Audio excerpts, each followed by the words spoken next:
फागू गांव में जो भी उस नलके से पानी पीता उसकी किस्मत वहीं ख़त्म हो जाती। और 20 जून 2007 को मोंटी के साथ भी कुछ ऐसा ही हुआ। स्वागत है आपका 3M स्टोरीज इंडिया में। और आज की कहानी शुरू होती है गुड़गांव के एक कंपनी में काम करने वाले मोंटी से। ये बात है 2007 की।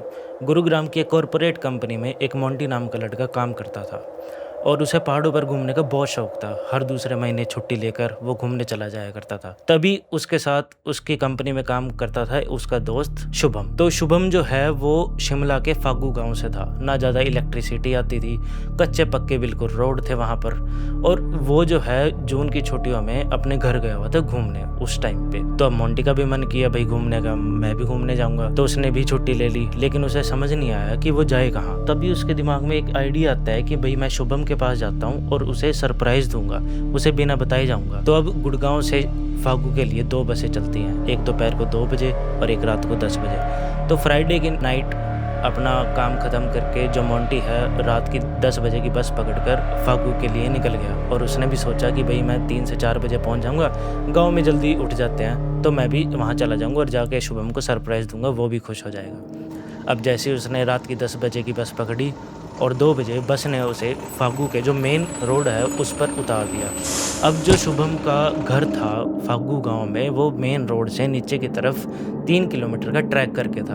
अब जैसे ही उसने वो नीचे 3 किलोमीटर के ट्रैक के लिए शुरू हुआ, 1-1.5 किलोमीटर जाने के बाद उसको बहुत तेज़ प्यास लगने लगी। अब जो गुड़गांव से वो पानी की बोतल लेके आया था, अब उसमें पानी ख़त्म हो चुका था। उसे इतनी प्यास लग रही थी, उससे चला भी नहीं जा रहा था। अब जैसे थोड़ी आगे गया तो राइट साइड में देखता है कि एक नलका था वहाँ पर। तो उसे बड़ी खुशी हुई, लेकिन ये खुशी उसकी ज़्यादा देर टिकने वाली नहीं थी। अब जैसे ही उसने पानी पिया वहाँ पर, तो वो वापस लेफ़्ट की तरफ मुड़ के नीचे की तरफ चलने लगा। जैसे ही वो चलने लगा उसके पीछे से हल्की सी कुछ आवाज़ आई, तो वो घबरा गया और उसने पीछे मुड़ के देखा तो वहाँ कुछ भी नहीं था। तो जैसे वो घबरा के थोड़ा सा तेज़ चलने लगा, जितनी तेज़ भाग रहा था वो उतनी तेज़ उसकी पीछे से आवाज़ तेज़ हो रही थी। अब उसने टाइम देखा तो 2:50 हो रखे थे।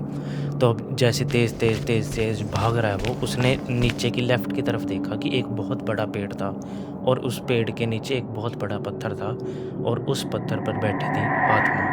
और वो उस हर शख्स का इंतज़ार कर रही थी जो उस नलके से पानी पी कर आया है, क्योंकि वो उसे मारना चाहती थी जो भी उस नलके से पानी पी कर आया है।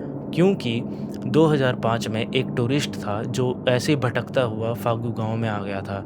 रात के करीब 2:30-3 ही बज रहे थे। उसने भी लोगों को जगाया कि मुझे पानी दे दो, लेकिन सारे गांव वाले गहरी नींद में सो रहे थे। और वो उस रात को वो पानी की प्यास से इतना तड़प कर मर गया, लेकिन वो तो मर गया, उसकी आत्मा आज भी प्यासी है। तो वहाँ पर वो बैठी थी और वो उसका इंतज़ार कर रही थी। इसी डर में गाँव वाला ने वहाँ पर नलका भी लगवाया था कि भाई कोई वहाँ पर प्यासा ना मरे। लेकिन जो आत्मा थी उसे बर्दाश्त नहीं था कि अगर मैं पानी के प्यास से मरी हूँ तो सभी पानी की प्यास से मरेंगे। वो उसी इंतज़ार में रहती है, जैसे ही कोई उस नलके से पानी पीकर आए वो उसे मार देगी। तो मोंटी भी उस पानी को पीकर वापस नीचे की तरफ आ रहा था। जैसे ही उसने आत्मा देखी वो बहुत घबरा चुका था। उस आत्मा ने उसके साथ वही किया जो वो हर शख्स के साथ कर रही थी, हर इंसान के साथ कर रही थी। उस आत्मा ने उसे भी मार दिया और वो पूरी रात चिल्लाता रहा, लेकिन गाँव वाले सो रहे थे। तो सुबह जब हुई तो सारे घर वाले जो गाँव वाले थे वो देखते हैं कि मोंटी की लाश है वो पेड़ से लटकी हुई थी। और गाँव वाले देखते ही समझ गए कि मोंटी के साथ क्या हुआ है। तो अगर आपको भी प्यास लगे और आप भी ऐसे भटकते हुए किसी गांव में पहुंच गए और आपको भी बिल्कुल ही सब्र नहीं हो रहा, तो एक बार मोंटी को याद ज़रूर कर लेना और सुबह तक का इंतज़ार कर लेना, वरना अगला नंबर आपका भी हो सकता है। तो ये थी 3M स्टोरीज़ इंडिया। कैसी लगी कमेंट में ज़रूर बताना और इस वीडियो को लाइक और शेयर करना। मैं फिर आऊँगा एक और ऐसी डरावनी कहानी लेकर, क्योंकि लोग कहानियों में ज़िंदा रहते हैं। Good bye.